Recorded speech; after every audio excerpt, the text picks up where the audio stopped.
How-to instructions for USC 2020 SB are as easy as 1, 2, 3. Here is instruction on 3 operations of the machine: tape head removal and replacement, and tape roll threading, case size setup, and belt replacement. Removal of our tape head is simple. To remove the top tape head, slide the tape head forward and rotate the front out of the tape head cavity and lift it out. To reinstall the tape head, reverse the procedure. To remove the lower tape head, raise the upper head assembly. If a gap filler is present, then remove it and set it aside. The lower tape head lifts straight up. To insert, just lower the tape head into the slots and replace the gap filler if necessary. The tape roll can be replenished by either splicing a new roll onto an existing tape tail or by completely re-threading a new roll.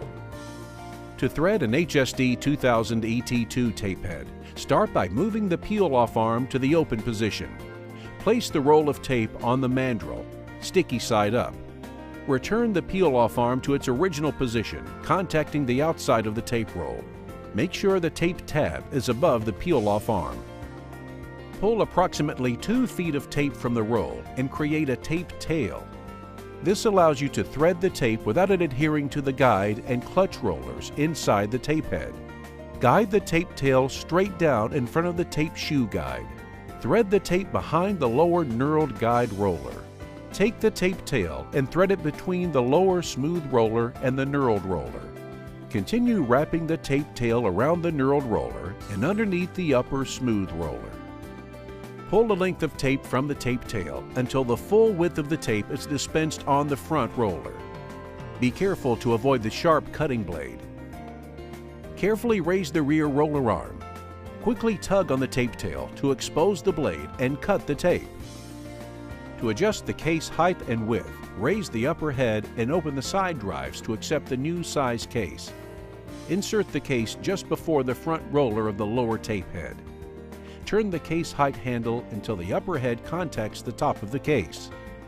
The upper head should contact the case firmly enough to keep the major flaps closed, but not restrict the processing of the case or score the top of the case.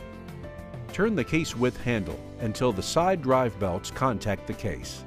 They should contact the case firmly enough so that the case processes smoothly, but not so firm as to score the side of the case. Slide each top squeezer to contact the case firmly and tighten each locking knob. Each top squeezer should be firm enough on the case to completely close any gap on the center seam, but not so firm as to restrict the smooth processing of the case. Rotate the E-stop clockwise 1/4 of a turn to reset the knob. Push the green start button to start the machine and process the case. For the replacement of worn belts, power off the machine. Take off the drive base cover by removing the 2 screws located on its top with a 3mm Allen key. Using a 4mm Allen key and 10mm wrench, loosen the upper and lower belt tensioning bolts. Lift off the worn belt and replace it with a new belt. Using a 4mm Allen key and 10mm wrench, tighten the upper and lower belt tensioning bolts. Proper belt tension is achieved when the 5-pound pull force is used to create a 1-inch gap in the middle of the drive base. Be sure that the rubber bead on the back of the belt is centered in the groove of the idler pulley. This assures that the belt is tracking properly.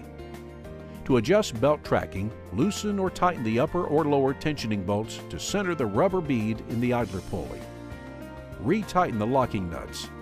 Replace the drive base covers. It's that easy. Count on IPG.